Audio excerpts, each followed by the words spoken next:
السلام عليكم اختار الرجويين، نتمنى تكونوا بخير وعلى خير. ماتش الرجاء كونتر ووهان الصيني سار لصالحنا بهدف لصفر من توقيع اللاعب مهدي موهوب من نقطة الجزاء، وبالتالي كنحققوا المركز الثالث والميدالية البرونزية في هذه البطولة. ولو أنها فقط بطولة ودية، المدرب اللي فضل أنه يدخل بهاد العناصر اللي هما زنيتي في الشبكة، زنيتي اللي صراحة كنظن أنه خاص الإدارة تشوف البديل ديالو الموسم المقبل، حيث غالبا هذا هو آخر عام ليه كحارس رسمي.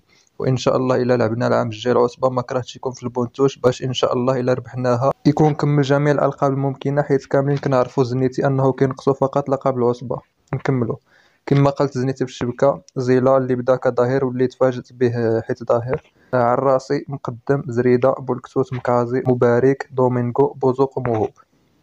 وفي الماتش كامل حنا اللي كنا مسيطرين بالطول وبالعرض، بالرغم من عدم التسجيل الا من ركلات الجزاء.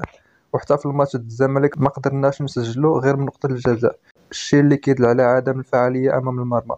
اللي نتمناو الاداره تلقى المهاجم اللي يهنينا من هذا المشكل، وحتى الا ما لقاتش نتمناو ابريغو ولا زرهوني يكونوا فعالين اكثر امام المرمى. دويت عليهم بجوج حيت غالبا هما اللي غيكونوا في مركز راس الحربة. على العموم الجولة الأولى كنا متحكمين فيها كليا، كان خاص غير تسالى شي هجمة في المرمى. الجولة الثانية عرفت إشراك عدد كبير من اللاعبين الاحتياطيين اللي هما الوافدين الجدد أبريغو، هيرفي، والعماري، وإشراك لاعبين الأمل كالحارس الزبير واللاعب كريم الأشقر، وأيضا دخول كامارا والزرهوني النفاتي وخفيفي، اللي بالرغم من هذا الكم من التغييرات بقات الرجاء هي اللي متحكمة في المباراة، وما بانش الفرق بين اللاعبين اللي كانوا واللي دخلوا. ندوزو دابا ونديرو تقييم اللاعبين كل واحد على حدة. بالرغم من ان الخصم ما كانش بالصعب، داكشي علاش غتشوفوا تقييم زوين للاعبين، ولكن ما يغركمش هادشي اللي غنقول، حيت الخصم كان ناقص شويه. داكشي علاش بانوا اللاعبين ديالنا بمستوى جيد. ونبداو بالحراسه. الحارس الزنيتي كنظن انه جاتو كره واحده وتعامل معها بشكل جيد. الحارس الاحتياطي الزبير ما جاوهش كواري باش نحكموا عليه. عراسي ومقدم، اداء مقبول. خفيفي مقبول في هذا الماتش، مشخشخ في الدقائق اللي لعب كان تا هو مقبول. بولكسوت تبارك الله عليه مستوى جيد. العماري تحسن من الماتش ديال الزمالك لدابا، على الاقل دار كواري زوينين وكان قريب من التسجيل. مبارك اداء جيد وثابت في كل ماتش. مكازي حتى هو اداء جيد في هذا الماتش. زريده دار اللي عليه وكسر.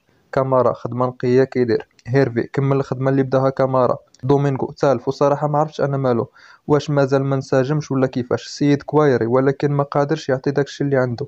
على العموم نتمنوا ليه الافضل ويزيد يخدم على راسو. الاشقر تبارك الله ما شاء الله السيد كوايري، وكاين نتمنوا له الخير ان شاء الله، ان شاء الله يكون من اعمده الفريق مستقبلا. زيلا خرج ماتش ديالو زوين. موهوب صاحب الهدف ماتش زوين. بوزو خرج ماتشو وخا ماشي داك الاداء اللي كنت كنتوقع. النفاتي بكل صراحه ما دارش اضافه. ابريغو السيد متحرك وكيخلق مساحات، نتمنوا ليه الافضل معنا. الزرهوني ماتش مقبول، نتمنى نكون ذكرت جميع اللاعبين. المهم هاد البطوله كانت فقط استعداد لما هو قادم من بطوله وكاس العرش، ما كيهمش واش خدينا اللقب ولا لا. لا اكثر مما كيهم الاستعداد للبطوله. كنظن ان النادي من بعد هاد البطوله غيجي مباشره للمغرب، وربما يكون شي ماتش ودي. على العموم هادشي اللي كاين في الفيديو. لو وصلتي حتى لهنا دير داك الاشتراك ومرحبا بك في العائله الرجويه. اللي ما بقى لينا والو نوصلوا ل 1000 مشترك. المهم حتى لهنا كنقول لكم تهلاو في ريوسكم وديما راجع.